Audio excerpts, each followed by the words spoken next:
本机场，我们要去新加坡。现在去新加坡入境已经没有那个 COVID 的限制了，就是说不需要疫苗证，不需要做核酸，也不需要隔离，直接就可以入境。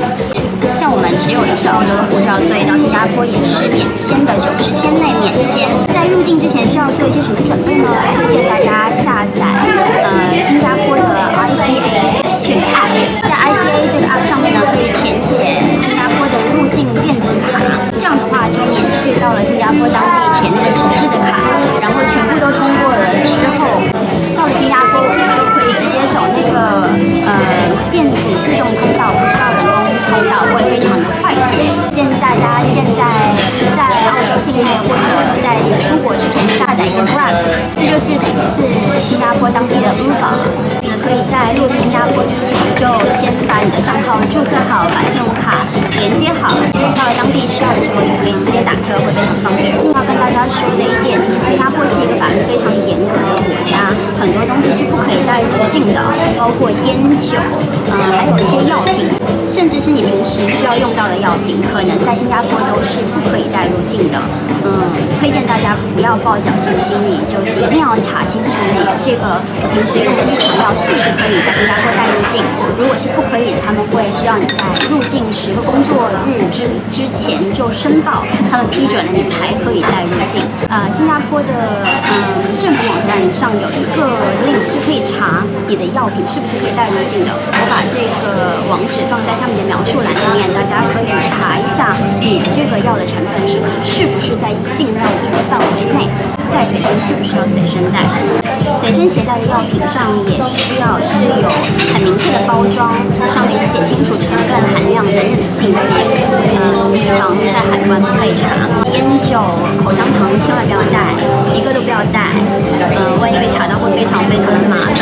Again， 不要抱侥幸心理，一定要按照当地的法律，尊重他们当地的法律，这样可以丝滑入境。那在候机中，这是我们坐的是新加坡的廉价航空 Scoot， 这是我第一次坐 Scoot， 不知道体验如何，等一下跟大家 update。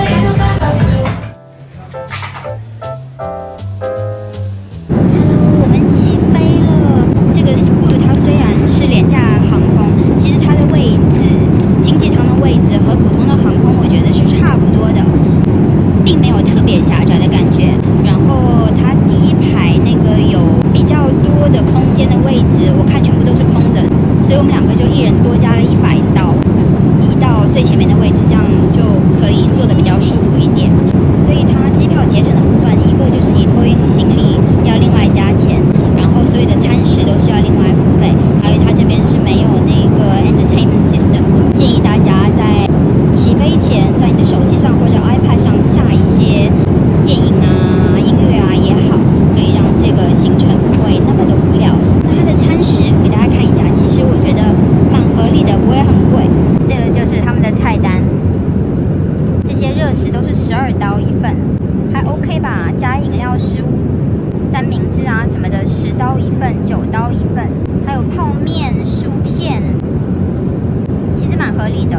另外一个我们决定花100刀坐到前面的位置来，因为我们旁边、右边和后面都坐满了小朋友，然后那个小朋友就非常的焦虑，一上飞机之后就开始不停的尖叫，我很怕他就是全程叫8个小时，我觉得会崩溃，所以就赶紧逃跑这样。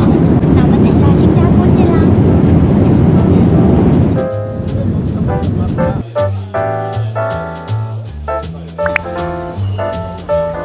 Hello， 我们到新加坡了，过海关非常的顺利。只要你是在它那个可以用自动通道的国家的范围里面，包括中国、澳大利亚、美国、新西兰等等的护照持有者，然后在网上填好它的电子入境卡，就只要走它的电子自动通道就可以了，非常的快。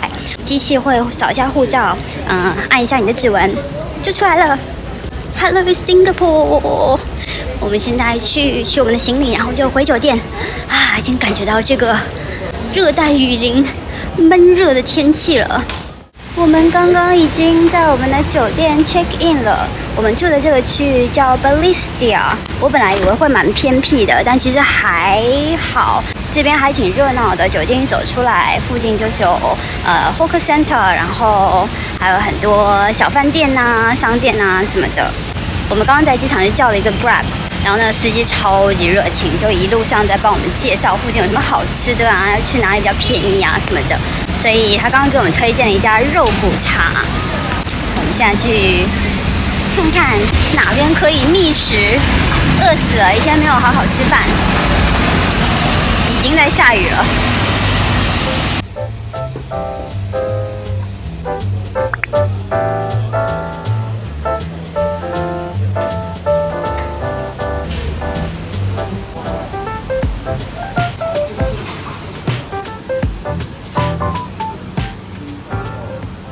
我们坐下来了，这就是刚刚那个司机大哥极力推荐一定要我们来吃的肉骨茶。这家店也太接地气了，就一看就是很 local 的感觉。我们点了一份肉骨茶，一份粉肠和一份酸菜，然后配油条，一共是17块半。尝一尝，这个粉肠都没有雷不雷了，是有油的吗？我刚刚以为是肠粉。有点意外，看到那个粉肠。我们尝一下这个肉骨茶泡油条，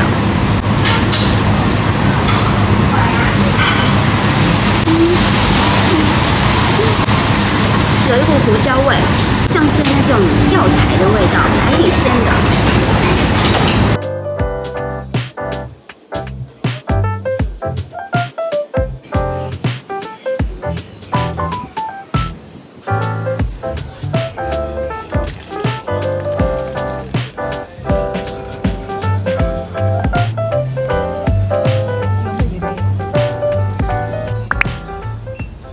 我前又下雨了，刚刚停了几分钟。我们刚刚去 7-Eleven 买了一点卤蛋啊、零食啊，然后最主要的任务是买了一张这个电话卡。店员说用5天、5、6天这样子，这一张就够用了。这一张是12块，所以还是蛮便宜的。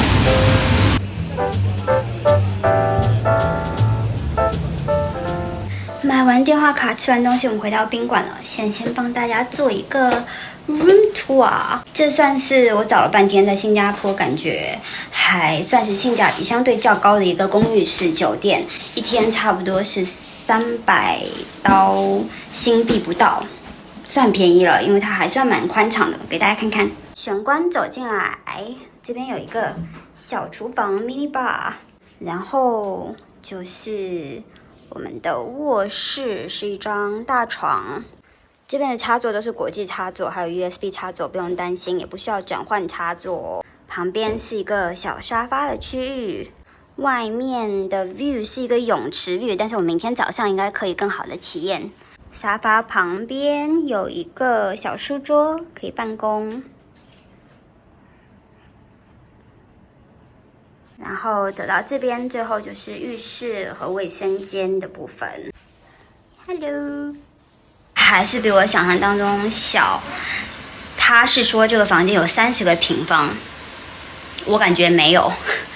相对新加坡大部分的住宿可能就有10几个平方，已经可能感觉相对宽敞了。这个地方整体还是很干净的感觉，然后下面那个工作人员感觉也是非常的专业，非常友好的。